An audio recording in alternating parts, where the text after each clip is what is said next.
కలియుగ ప్రమాణంలో 4,32,000 సంవత్సరాలు, షష్ఠి సంవత్సరాల్లో 36వదైనటువంటి శుభకృతనామ సంవత్సరంలో మనం అడుగుపెట్టాము. 2022 సంవత్సరం ఏప్రిల్ 2వ తేదీ చైత్ర శుక్ల పాఠ్యం నాడు ప్రారంభమై 2023 మార్చి 21 పాల్గొన అమావాస్యతో ముగుస్తుంది సంవత్సరం.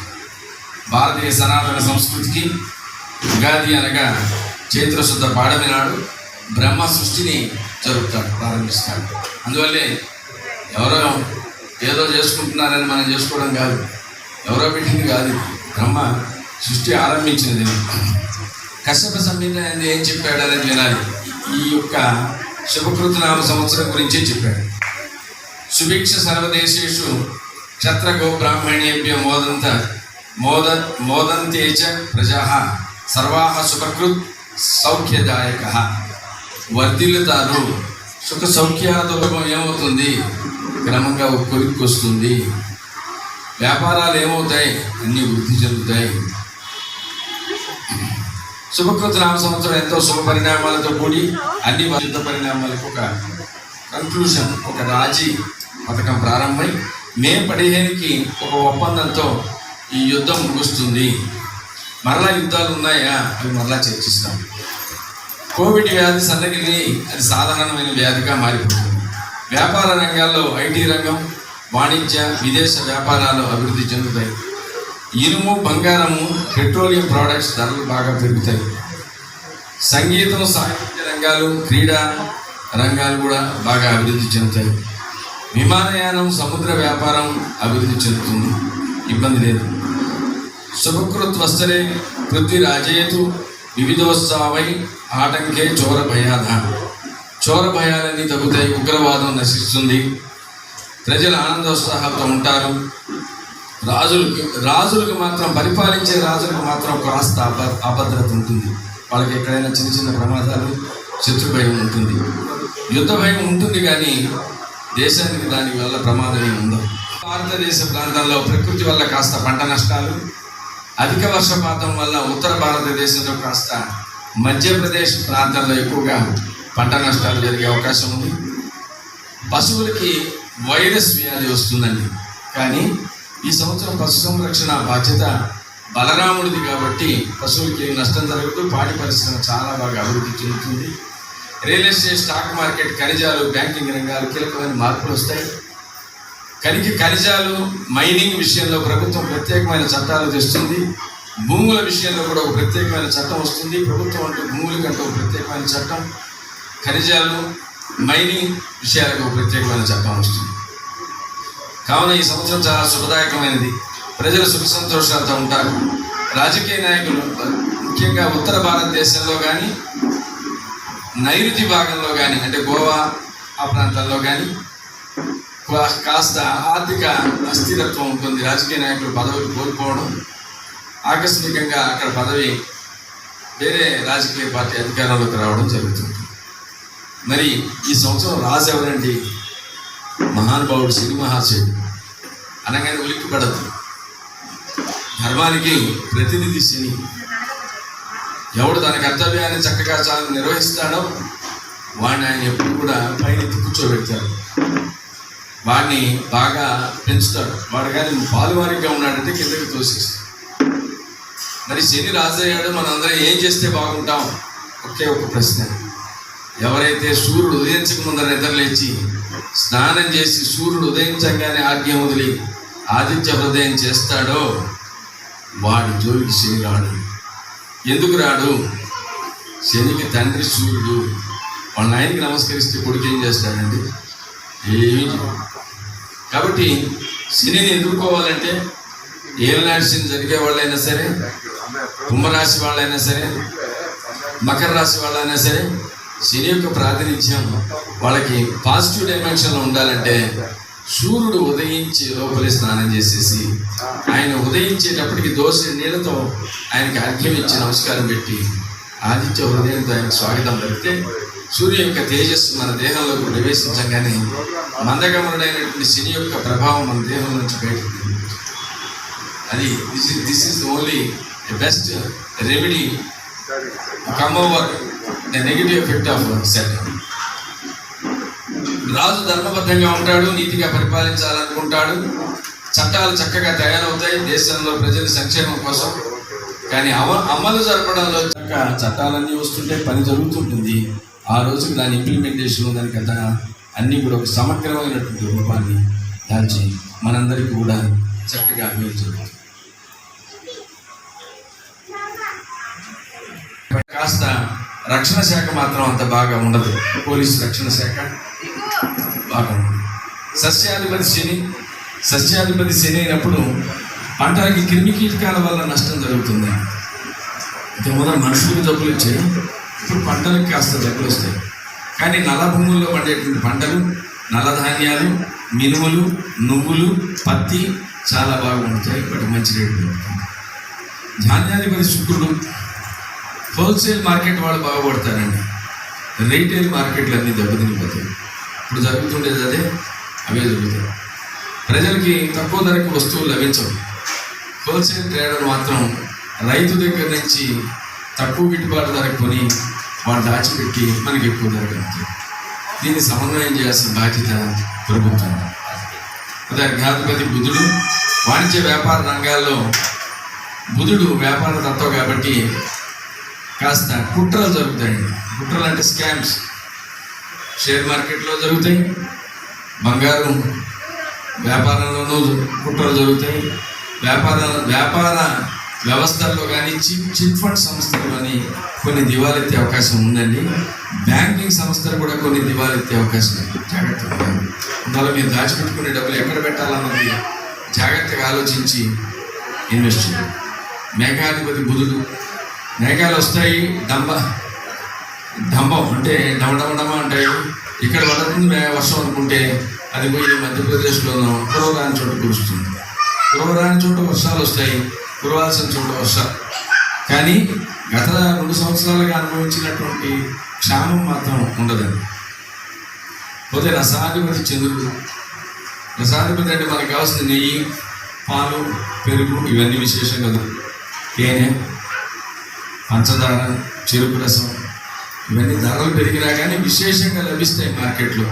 ఇబ్బంది లేదు. ఇప్పుడు లోహాల ధరలు ఆకాశాన్ని అంటుతాయి. ఇప్పుడు కాపర్, రాగి ఆకాశాన్ని అంటుంది.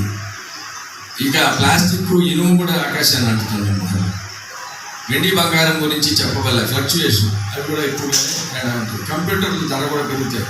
ఎవరైనా కొనాలనుకుంటే కంప్యూటర్లు ఇప్పుడు కూడా మంచిది. ఇంకా పోను కంప్యూటర్ ధర పోతే ఏమయ్యా కత్తెర ఉంది కదా, ముహూర్తాలు లేవు కదా, ఎప్పుడుంది?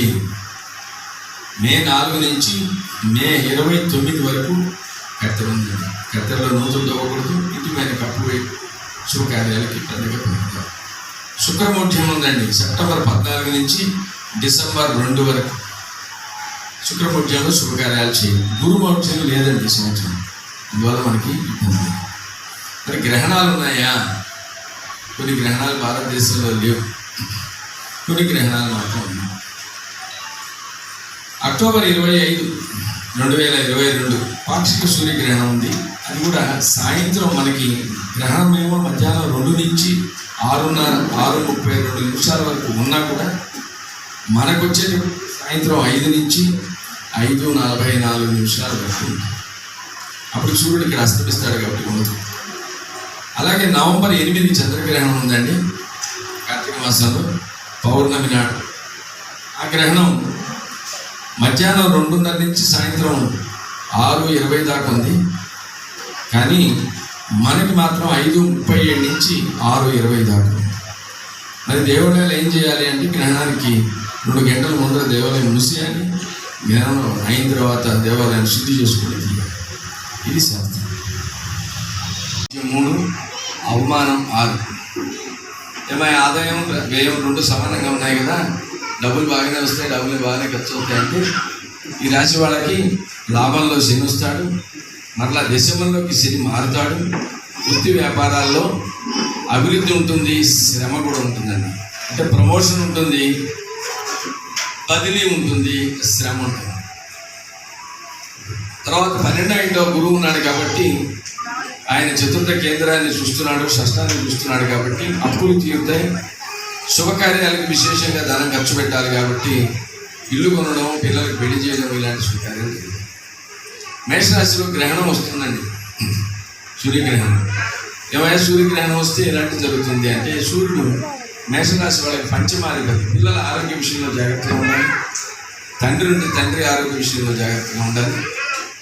వీళ్ళు కూడా ఆ సూర్యగ్రహణం రోజు బయటికి రాకుండా ఇంట్లో కూర్చొని భగవన్నామాన్ని చెప్పించుకోవాలి. సాయంత్రం కూర్చొని జపం, గ్రహణ సమయంలో చేసే జపానికి విశేషమైన ఫలితం ఉంటుందన్న విషయాన్ని మీరు దయచేసి తెలుసుకోవాలి. మర్చిపోయారు, గ్రహణ సమయంలో ఎవరైనా ఒక జపం చేస్తే నామాన్ని చాలా విశేషమైన ఫలితం. తర్వాత సప్తకంగా లగ్నంలో రాహు, సప్తమంలో కేతు ఉంటాడు కాబట్టి పార్ట్నర్ వల్ల గొడవ వచ్చే అవకాశం ఉంది, పార్ట్నర్ మోసం చేసే అవకాశం ఉంది. పార్ట్నర్షిప్ వ్యాపారం చేసేవాడు ఎవరైనా జాగ్రత్త. ఏదైనా అగ్రిమెంట్ చేసుకోవాలనుకున్నా, ఏదైనా స్థలం కొనాలనుకున్నా లీగల్గా కాంప్లికేషన్స్ ఉన్నాయేమో చూసి కొనండి. డాక్టర్లు, లాయర్లు, మైనింగ్, దర్జీ వ్యాపారస్తులు, రెడీమేడ్ గార్మెంట్స్ చేసే వాళ్ళకి లాభాలు బాగుంటాయి. ఎందుకంటే దశమ నవమాల్లో శని సంచరించడం వల్ల వాళ్ళకి బాగుంటుంది.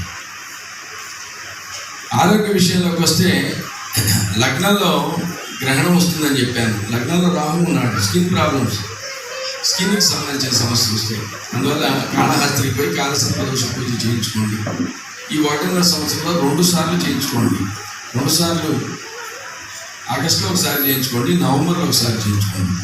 ఈ కాలసర్పదోష పూజ చేసుకోవడం వల్ల రాహు వల్ల ఏర్పడే శరీరంలో ఏర్పడే పీడ ఉపశాంతిస్తుంది. ఎందుకంటే రాహు లగ్నంలో ఉన్నప్పుడు రక్త ప్రసరణలో తేడా, ఆవేశం, కోపం ఇలాంటి అకారణమైన వాళ్ళు వస్తే ఆహార విషయంలో ఖచ్చితంగా నియమంగా ఉండండి, దాంతో తొలగిపోతుంది. ఇంకా ఏదైనా బలమైన శాంతి కావాలి అంటే ఈ మేషరాశి వాళ్ళు ఎవరైనా ఇక్కడ ఉంటే మీకు మంచి సలహా చెప్తాను. ఇక్కడ నా దగ్గరే ఒక కుమార సంభవం అనే పుస్తకాన్ని జెరాక్స్ తీయించాను. ఈ కుమార సంభవం అంటే సుబ్రహ్మణ్య స్వామి ఆవిర్భావం, ఆయన కళ్యాణం, శివ కళ్యాణం అన్నీ ఉంది ఈ పుస్తకాలు. ఎవరైనా మేషరాశి వాళ్ళు ఉంటే ఆ పుస్తకం ఫ్రీగా ఇస్తారు. ఎందుకు ఇస్తారంటే వాళ్ళు అది రాసుకుంటే ఆ కాలసర్పదోష ప్రభావం, ఆ రాహు యొక్క ప్రభావం, సుబ్రహ్మణ్య స్వామిని పూజించడం వల్ల అది పోతుంది. అది రాసేటప్పుడు ఆహార నియమం, వ్యవహార నియమం, బ్రహ్మచర్యం, భూసేయం చేయాలి. యోగించడం వల్ల సుఖంగా ఇంట్లో నిద్రపోగలరు కాబట్టి గురు చరిత్ర పారాయణం చేయడం, ఇది చేయడం వల్ల మేషరాశి వాళ్ళకి సుఖం ప్రాప్తిస్తుంది. తదుపరి రాశి వృషభ రాశి. వీరికి ఆదాయం 8, వ్యయం 8, రాజపూజ్యం 6, అవమానం 6, అన్నీ సమానమైనవి. డబ్బులు వస్తాయి, డబ్బులు పోతాయి, మంచి పేరు ఉంటుంది, మళ్ళీ దాంతో కూడా చెడ్డ పేరు సమానంగా ఉంటుంది. వృత్తి ఉద్యోగాల్లో మంచి స్థాయికి వెళ్తారండి. కుంభంలోకి వస్తాడు శని, అది మూల త్రికోణం. శనికి మూల త్రికోణంలోకి వచ్చినప్పుడు వృషభ రాశి వాళ్ళకి శని ఇచ్చినంత యోగం ఎవరికి లేదు. ఒక తులారాశి వాడికి శని, వృషభ రాశి వాళ్ళకి శని విశేష రాజయోగ ప్రకారం. ఈ 2 రాశుల వాళ్ళకి శని వాళ్ళని తీసుకెళ్ళినంత స్థితికి ఇంకెవరిని తీసుకెళ్ళి. ఆ కుంభరాశిలోకి వచ్చినప్పుడు శని మూల త్రికోణంలో 2023 జనవరి 17 నుంచి మార్చి ఇంకో 2.5 సంవత్సరం వాళ్ళకి చాలా బాగుంటుంది. అది ఏదైనా క్యాన్సర్ అయ్యే అవకాశం వస్తుంటుంది. ఎందుకంటే సప్తమాన్ని శని చూస్తున్నాడు కుంభంలో నుంచి. అందువల్ల నేను ఇందాకే చెప్పాను, మా అబ్బాయి చెప్పాడు, శివపార్వతులకు కళ్యాణం చేయించండి. ఎవరికైనా ఒకటి గుర్తుపెట్టుకోండి, మీ పిల్లలకి పెళ్లి కాలేదంటే పరిగెత్తుకుంటా పోయి ఏదో పూజారికి డబ్బులు ఇచ్చేసి మనం ఎన్నో పూజలు చేయిస్తాం, తప్పులేదు. పరిహారాలు చేయించుకోవాల్సింది, గ్రహశాంతులు చేయించుకోవాల్సింది, దాన్ని కూడా తప్పట్లేదు. కానీ సర్వమంగళ మాంగళ్యే శివే సర్వార్థ సాధకే శరణ్యే త్ర్యంబకే గౌరీ నారాయణి నమోస్తుతే వెళ్ళి అమ్మవారికి కళ్యాణం చేయిస్తే, మరి నీ సమస్య ఏంది, నీకు పెళ్లి కాలేదు, నేను చేస్తానని వస్తుంది. అందువల్ల శ్రీశైల క్షేత్రంలోకి వెళ్ళి అమ్మవారికి అక్కడ కళ్యాణం చేస్తే శివపార్వతులకి ఆ పెళ్లి ఆటంకాలు రాకుండా అయిపోతుంది. పెళ్లి సంబంధాలు రావడం క్యాన్సిల్ కావడం, సంబంధాలు రావడం క్యాన్సిల్ కావడం, లగ్నపత్రిక దాకా రావడం పోవడం, ఇదేంటి కుదరదా ఈ సంవత్సరానికి పెళ్ళి అవుతా లేదా, అలాంటి దిగులు పడద్దండి. అది అబ్బాయిలకి శివపార్వతుల కళ్యాణం సుమారు ఎంతోమంది చేశారు నాకు తెలిసి. వాళ్ళందరి పిల్లలకి చక్కగా పెళ్ళి, అందుకంటే పుణ్యప్రదమైన పని లేదు. భగవంతుడికి పెళ్లి చేయడం అంటే మన అదృష్టం. జూన్ మాసం నుంచి పరిస్థితులు అనుకూలిస్తాయి. జీర్ణకోశానికి సంబంధించిన వ్యాధులు ఏమైనా వస్తాయి, అది యాక్చువల్గా వీళ్ళకి అష్టమాధిపతి గురువు కాబట్టి జీర్ణకోశం బాగుండదు, జాగ్రత్తగా ఉండాలి.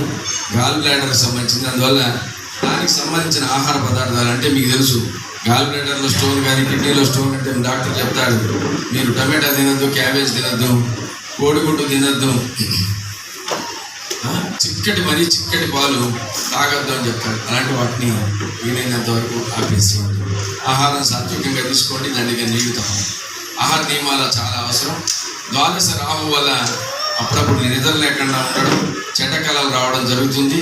దీనివల్ల పండుకునేటప్పుడు అమ్మవారిని తలుచుకొని పండుకోండి. ఆదాయం ఊహించినంతగా పెరుగుతుంది, ఖర్చులు కూడా పెరుగుతాయి, దర్జాగా ఖర్చు పెడతారు.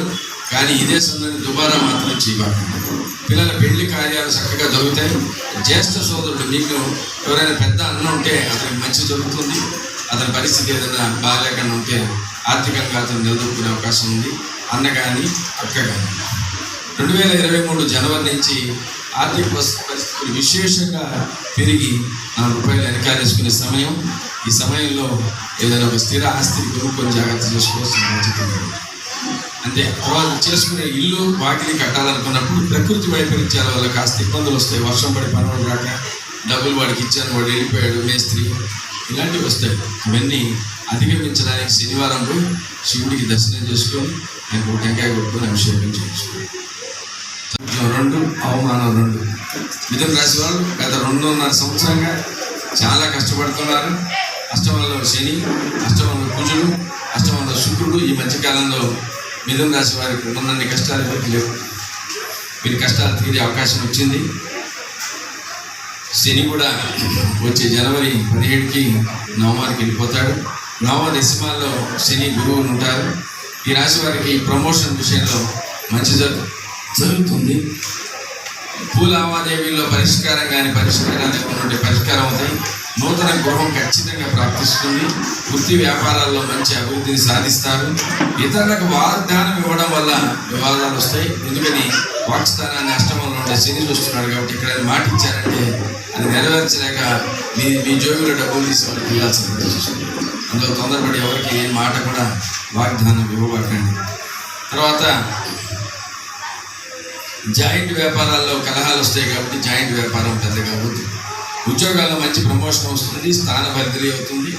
ఆ స్థాన బదిలీ అయినప్పుడు కాస్త శ్రమ ఎక్కువగా ఉంటుంది. ఎందుకంటే ఏముండదు, కానీ అనుకోని స్థితికి వెళతారు. ఉద్యోగంలో మాత్రం ఇంతకాలం మీరు ఊహించిన స్థితి ఏదో వస్తుందో రాదో అనుకున్నటువంటి ప్రమోషన్, వస్తుందో రాదో అనుకున్న స్థితికి మీరు వెళతారు. బ్యాంకింగ్ లావాదేవీల్లో కాస్త సమస్యలు ఉంటాయి, అందువల్ల జాగ్రత్తగా చేయండి. జాయింట్ వ్యాపారాల్లో కలహాలు ఉంటాయి. ఉద్యోగాలు ఖచ్చితంగా ప్రమోషన్ వస్తుంది. స్థాన బదిలీ మాత్రం అనుకూలంగా ఉండదు. అది జనవరి 17 తర్వాత నుంచి అనుకూలంగా. గృహాల్లో శుభకార్యాలు జరుగుతాయి. వృత్తి వ్యాపారాల్లో గౌరవంగా ఉంటుంది. రుద్రాభిషేకం చేసుకోవడం, గురు చరిత్ర పారాయణం చేసుకోవడం, దత్తాత్రేయ స్వామిని, సాయినాథుని ఆశ్రయించి పూజించుకోవడం వీళ్ళకి విశేషమైనటువంటి మంచి ఫలితాలు. కర్కాటక రాశి వారికి ఆదాయం 5, వ్యయం 5, పూజ్యం రాజపూజ్యం 5, అవమానం 2. వీరికి మొన్నటి వరకు సప్తమంలో శని, అష్టమంలో గురువు. అష్టమంలో ఉండే గురువు ఈ నెల నవమంలోకి మారుతాడు. నవమంలోకి శని రావడం వల్ల పిత్రార్జితం, తండ్రికి సంబంధించిన ఆస్తి, తండ్రికి సంబంధించిన సంపద ఎక్కడైనా కోర్టు లావాదేవీలో ఉన్నా కానీ ఇచ్చే అవకాశం ఉంది. ఆదాయ వ్యయాలు సమానంగా ఉన్నా గతం కంటే కూడా వీళ్ళు ఇప్పుడు స్థిమితంగా ఉంటారు. ఇష్టకార్యం సిద్ధిస్తుంది. పిత్రార్జితం ప్రాప్తిస్తుంది. అష్టమంలో శని వస్తాడండి జనవరి 2023 నుంచి 17 నుంచి జనవరి 2023 జనవరి 17 నుంచి. కానీ ఆయన అష్టమాధిపతి అష్టమంలోకి వస్తాడు కాబట్టి ఏమి ఇబ్బంది ఉండదు. కాస్త iron deficiency, bones and nerves సంబంధించిన ప్రాబ్లమ్స్ వస్తాయి కాబట్టి బాగా ఐరన్ వంట పట్టేటువంటి పదార్థాలు తీసుకోండి. భార్య ఆరోగ్య విషయంలో మీరు జాగ్రత్త తీసుకోవాల్సిన అవసరం ఉంది. అష్టమం నుంచి సప్తమానికి, సప్తమం నుంచి అష్టమానికి శని ట్రాన్సిట్ అవుతుంటాడు. సప్తమం భార్య స్థానం, భాగస్వామ్య స్థానం, అలాగే అష్టమం అనారోగ్యానికి కారణమైన స్థానం కాబట్టి భార్య ఆరోగ్యాన్ని విషయంలో కూడా జాగ్రత్త తీసుకోవాల్సిన అవసరం ఉంది. ఆగస్టు నెల నుంచి ఆర్థిక పరిస్థితులు బాగా మెరుగుపడతాయి. రుణ బాధలు తీరే అవకాశం ఉంది. కోర్టు కేసుల్లో ఖచ్చితంగా విజయాన్ని సాధిస్తారు. నూతన గృహం ప్రాప్తిస్తుంది. జనవరి నెలలో విశేషంగా ఆర్థిక పరిస్థితి మెరుగవుతుంది. ఈ రాశి వాళ్ళకి కొత్త గృహం కట్టుకునే అవకాశం ఉంది. కానీ వీళ్ళ లావాదేవీలలో జాగ్రత్తగా వ్యవహరించాల్సిన అవసరం ఉంది. ఎందుకంటే కర్కాటక రాశికి 4వ ఇంట్లో కటకం, సింహం, కన్యా, తులలో ఒక చంద్రగ్రహణం వస్తుంది. వీళ్ళు ఎవరికో డబ్బులు ఇంకొకరికి ఇచ్చి వీళ్ళు ఒకరికి ట్రాన్స్ఫర్ చేయాల్సిన డబ్బులు ఇంకొకరికి ట్రాన్స్ఫర్ చేసి అది ఇట్టయింది ఇది ఇట్టయింది నేను ఇట్ట అనుకోలేదనే మాట వస్తుంది. తల్లి ఆరోగ్య విషయంలో కూడా జాగ్రత్త తీసుకోవాలి. ఎందుకంటే 4వ ఇంట్లో గ్రహణం, అది తల్లి స్థానం కూడా 4, వాహన స్థానం కూడా 4, వాహనం రిపేర్లు ఇలాంటివి వస్తుంటారు. కాబట్టి వీళ్ళు కూడా రాహుకేతువులు పూజ చేయించుకోవడం మంచిది. అష్టమంలో శని యొక్క దోషాన్ని పరిహరింపజేసుకోవాలంటే పార్థివలింగ పూజ చేసుకోవాలి. మట్టితో శివలింగం చేసి మహాన్యాసపూర్వక ఏకాదశి రుద్రాభిషేకం చేసుకుంటే చాలా మంచిది. ప్రతి శనివారం శివదర్శనం చేసుకుంటే మంచిది. మీకు అందరికీ ఒక విచిత్రమైనటువంటి గొప్ప రెమెడీ చెప్తాను. మీరందరూ డబ్బులు ఖర్చు పెట్టి ఎన్నో పూజలు చేసుకుంటారు, తప్పులేదు. కానీ మౌనంగా ఉండడం అనేది గొప్ప పూజ. ఎవరైతే మౌనంగా ఉంటారో వాళ్ళ గ్రహాలు ఏం చేయలేవు. ఇదేందో దానికి అర్థం కాక అది వెళ్ళిపోతాయేమో నాకు అర్థం కాదు. కానీ ఎన్నో సమస్యలకి ఇప్పుడు సింహరాశి వాళ్ళకి ఒక ముఖ్యమైనటువంటి ప్రకటన. ఇక్కడ ఆదాయ వ్యయాలు చాలా తేడా ఉందే, మా పరిస్థితి ఇంతే ఏమో దిగులు పడాల్సిన అవసరం లేదు. సింహరాశి వాళ్ళకి రాష్ట్రాధిపతి అయినటువంటి సూర్యుడు, నేను ఇందాకే చెప్పాను, సూర్యుడు ఉదయించక ముందరే లేచి సూర్యుడికి నమస్కారం పెట్టుకుంటే మీ రాష్ట్రాధిపతి అయినటువంటి సూర్యుడు యొక్క బలం మీ శరీరంలోకి ప్రవేశిస్తే మీకు సప్తమంలో ఉండే శని వల్ల కానీ అష్టమంలో ఉండే గురువు వల్ల కానీ ఎలాంటి ప్రమాదం లేదు. కాబట్టి మీరు ఆ ప్రయత్నం చేయండి. ఉదయాన్నే మిమ్మల్ని లేవనేడు శని మహాశయుడు మిమ్మల్ని లేవనేడు. ఉదయాన్నే లేయాలనుకోగానే మీ 12 దాకా పని పెట్టి మిమ్మల్ని 8 గంటలకు నిద్రలేస్తారు. మీరు ప్రయత్నపూర్వకంగా లేయడానికి బలమైన సంకల్పాన్ని లోపల జీర్ణం చేసుకోవాలి. ఎప్పుడైతే సూర్యుని యొక్క బలం తేజస్సు లోపల పెరుగుతుందో శని యొక్క నెగిటివ్ యాటిట్యూడ్ పూర్తిగా డిజాల్వ్ అయిపోయింది. ఎందుకంటే వాళ్ళిద్దరు నాన్న కొడుకే, ఆయన తండ్రి ఒక ఆయన కొడుకు. సూర్యుడు తండ్రి, శని కుమారుడు.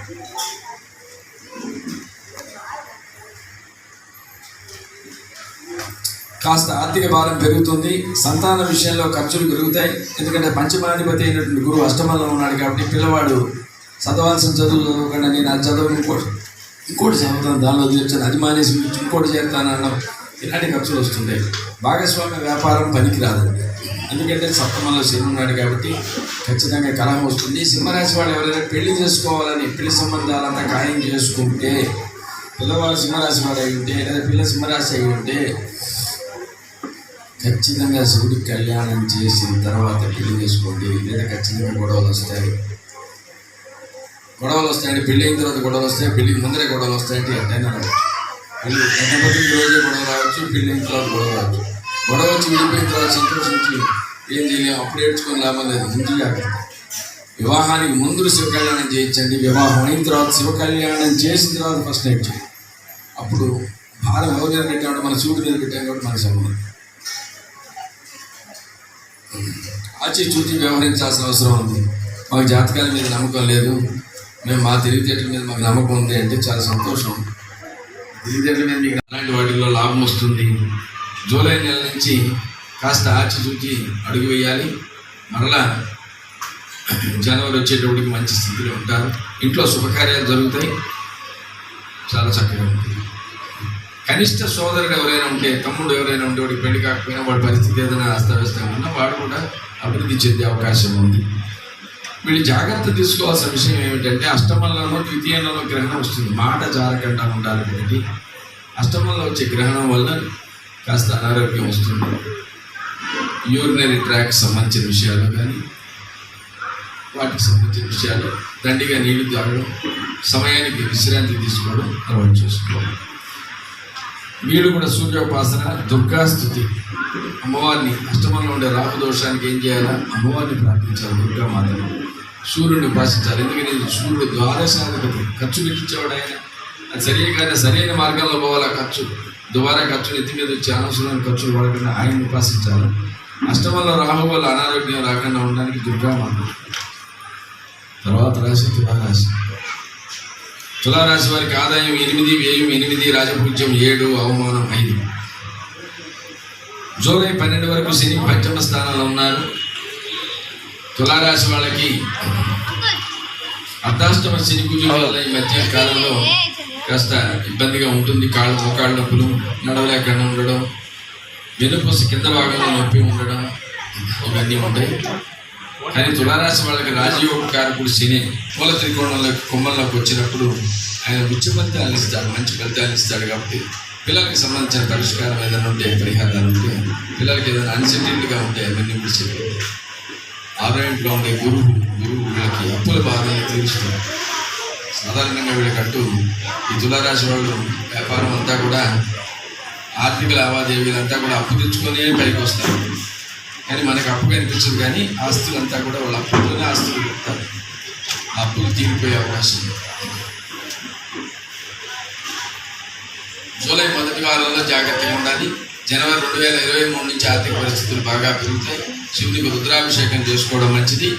లగ్నంలో ఉండేటువంటి కేతువు వల్ల వచ్చే గ్రహణం వస్తుంది కాబట్టి ఆ కేతువు చంద్రుడితో కలిసినప్పుడు గ్రహణం వస్తుంది కాబట్టి లక్ష్మీ గణపతి హోమం చేసుకోవాల్సిందిగా. అయ్యా మా దగ్గర డబ్బులు లేవు, లక్ష్మీ గణపతి హోమం చేసుకోలేమంటే కాణిపాకం పోయి 1000 రూపాయలు కడితే అక్కడ గణపతి హోమం చేస్తారు. క్షేత్రంలో చేసే గణపతి హోమం చాలా విశిష్టం. శివుడికి రుద్రాభిషేకం చేయించుకుంటారు. ఈ పరిహారాలన్నీ చేయించుకుంటే ఇవి తులారాశి వాళ్ళకి ఎలాంటి ఇబ్బందులు. రాశి పాపి అయినటువంటి రాహువు షష్టంలో ఉంటాడు, ద్వాదశంలో కేతు ఉంటాడు. వీళ్ళు అనుకోకుండా గొప్ప పుణ్యక్షేత్రాలను దర్శించుకునే యోగం. 4వ ఇంట్లో ఉండే శని వల్ల వాహన విషయంలో జాగ్రత్తగా ఉండాలి. డ్రైవ్ చేసేది. పంచమంలో ఉండే శని వల్ల పిల్లలకి ఏదైనా అన్సెటిల్డ్గా ఉంటే ఉద్యోగాలు వచ్చి సెటిల్ అవుతారు. పిల్లలకి ఏదైనా పెళ్ళిళ్ళు కాకపోతే పెళ్ళి అయిపోతాయి. ఇంట్లో శుభకార్యాలు జరుగుతాయి. ఇల్లు కొనుక్కునే అవకాశం ఉంది, ఆస్తి సంపాదించుకునే అవకాశం ఉంది. కానీ స్థలమో ఇల్లు కొనుక్కున్నప్పుడు అందులో ఎలాంటి కాంప్లికేషన్స్, లీగల్ కాంప్లికేషన్స్ కానీ వాస్తు దోషాలు కానీ ఉన్నాయా అన్న విషయాన్ని చూసి కొనుక్కోండి. అవి బాగలేనివిగా ఉంటాయి, జాగ్రత్తగా చూసుకోవాల్సిన బాధ్యత. ఆదాయం స్థిరంగా ఉంటుంది. గృహ నిర్మాణం చేస్తారు. నూతన సంవత్సరం అంతా కూడా విశేషమైనటువంటి ధనలాభంతో విజయాన్ని సాధిస్తుంది. పుణ్యక్షేత్ర దర్శనం ఖచ్చితంగా జరుగుతుంది. శనివారం నియమంగా ఉండడం, శివారాధన చేయడమే వీరు చేసేటువంటి ఒకే ఒక పరిహారం. శనివారం నియమంగా ఉండాలి. శనివారం శివుని దర్శించుకోవాలి, శివుడికి పూజ చేసుకోవాలి, శివారాధన చేసుకోవాలి. తదుపరి రాశి ధనురాశి. ధనురాశి వారి ఆదాయం 2, వ్యయం 8, రాజపూజ్యం 6, అవమానం 1. ఈ ధనురాశి వారికి రాష్ట్రాధిపతి అయినటువంటి గురువు 4వ ఇంట్లో ఉన్నారు కాబట్టి ఖచ్చితంగా ధనురాశి వాళ్ళు ఇప్పుడు దాకా ఇల్లు లేని వాళ్ళకి ఖచ్చితంగా ఇల్లు ప్రాప్తిస్తుంది. ఉద్యోగంలో ప్రమోషన్ రాని వాడికి ఖచ్చితంగా ప్రమోషన్ వచ్చి తీరుతుంది. 3వ ఇంట్లో శని వస్తాడు కాబట్టి ఆ తృతీయంలో శని నవమాన్ని చూస్తాడు. నవమాన్ని చూసినప్పుడు తండ్రికి ఏదైనా కాస్త అనారోగ్యం రావచ్చు. కానీ ఆ 3వ ఇంట్లో శని చాలా మంచివాడు, చాలా మంచి ఫలితాలను ఇస్తాడు. 5వ ఇంట్లో 11వ ఇంట్లో జరిగే గ్రహణం వల్ల పిల్లలకి ఏదైనా కాస్త అనారోగ్యం ఉంటుంది, జాగ్రత్తగా ఉండండి.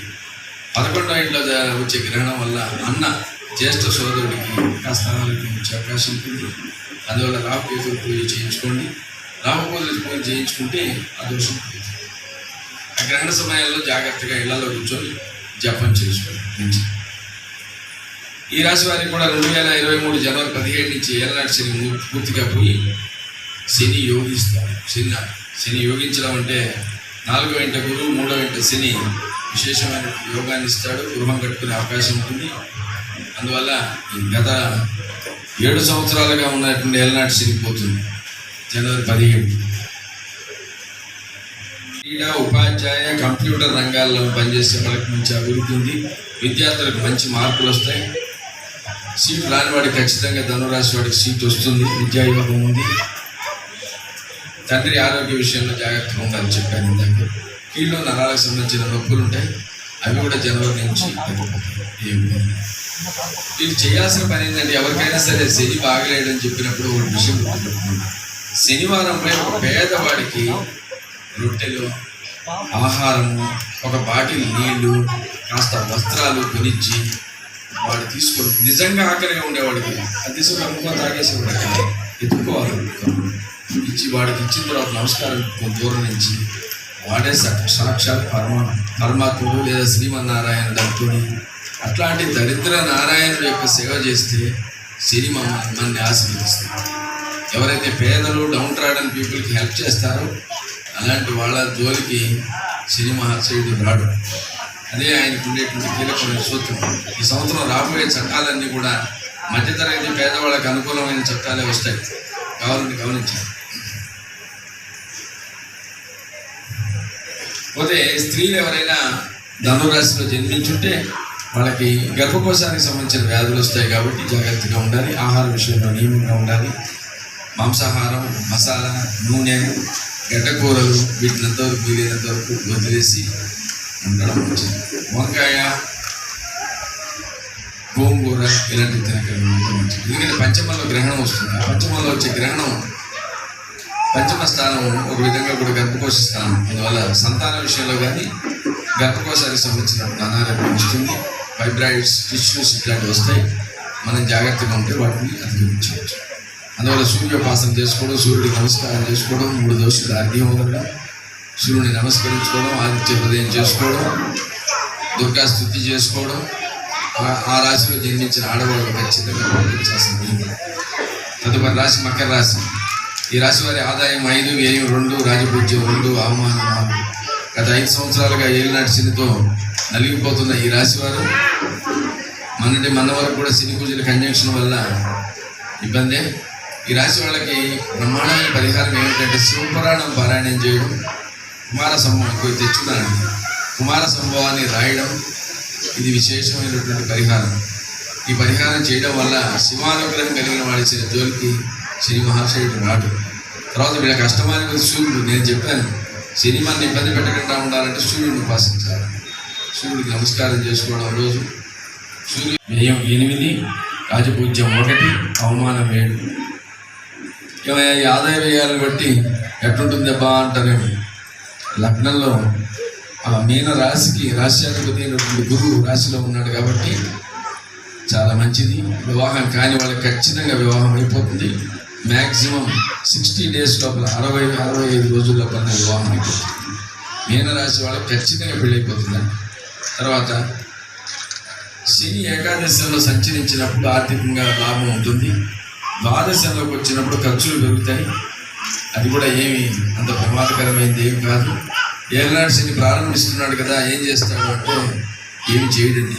నయాధిపతి శని కాబట్టి ఏదో ఆ కారణమైన ఖర్చులు వస్తాయి అంతేగాని దానివల్ల ఎలాంటి ఇబ్బంది లేదు. వీళ్ళకి లగ్నంలో గురువు వచ్చాడు, శుభకార్యాలు చేస్తారు. గృహ నిర్మాణం చేసుకునే అవకాశం కూడా ఉంది. వివాహం జరుగుతుంది. ఉద్యోగాల్లో ప్రమోషన్ వస్తుంది. బదిలీ జరుగుతుంది. బదిలీ అయినప్పుడు శ్రమ పెరుగుతుంది. వృత్తి వ్యాపారాల్లో శ్రమ పెరుగుతుంది. ఆర్థికంగా కూడా పెరుగుతుంది. కానీ షేర్ మార్కెట్ మాత్రం పోకూడదండి. మీనరాశి వాళ్ళు ఎప్పుడు కానీ షేర్ మార్కెట్కి వెళ్ళొద్దండి. షేర్ మార్కెట్ వచ్చినట్టే వచ్చి మన అప్పులు పాలు చేస్తుంది. గృహ సంబంధిత విషయాల్లో మానసిక ఒత్తిడి పెరుగుతుంది, శ్రమ పెరుగుతుంది, నిద్రలేమి పెరుగుతుంది. కానీ ఆర్థిక పరిస్థితులు మాత్రం విశేషంగా పెరుగుతాయి. రుణ బాధలు తీరుతాయి. సంతాన యోగం పెరుగుతుంది. పిల్లలు లేని వాళ్ళకి ఖచ్చితంగా ఈ మీనరాశి వాళ్ళకి పిల్లలు పెరుగుతారు. ఇది నాకు తెలిసిన నా పరిజ్ఞానం వరకు ఈ ద్వాదశ రాశుల ఫలితాలని చెప్పాను. అంతేగాని నేనేమి గొప్ప పండితుడని చెప్పుకోవడానికి నా దగ్గర ఏం క్వాలిఫికేషన్ లేదండి. నా దగ్గర ఉండే క్వాలిఫికేషన్ ఏంటంటే మా గురువు గారు ఇచ్చిన విద్యని 10 మందికి పంచమని చెప్పాడు. ఆయన పైసా ఆశించకుండా జ్యోతిష్యం చెప్పాడు. ఎవరి దగ్గర పైసలు తీసుకోలేదు మహానుభావుడు. అలా చేసినటువంటి ఆ గురువు గారి పరణాలకు నమస్కరిస్తూ ఆయన ఇచ్చిన విద్యని ఈరోజు ప్రతి అందరి ముందు చెప్పుకునే అవకాశం మా శ్రీరామరక్ష కుటీరం. ఇది నేను పరాయిల్లు అనుకోనండి, ఇది మా ఇల్లే. మా చెట్టుబాబు నేను నా తమ్ముడిని కోల్పోయి ఒక ఒంటరితనంలో ఉన్నప్పుడు నేను ఎడచి కూర్చుంటే నాకు కాస్త మనశ్శాంతి ఇచ్చినటువంటి నాకు తమ్ముడు కాని తమ్ముడు మా చిట్టుబాబు. మా పవన్ ఎంత మంచి బిడ్డ అంటే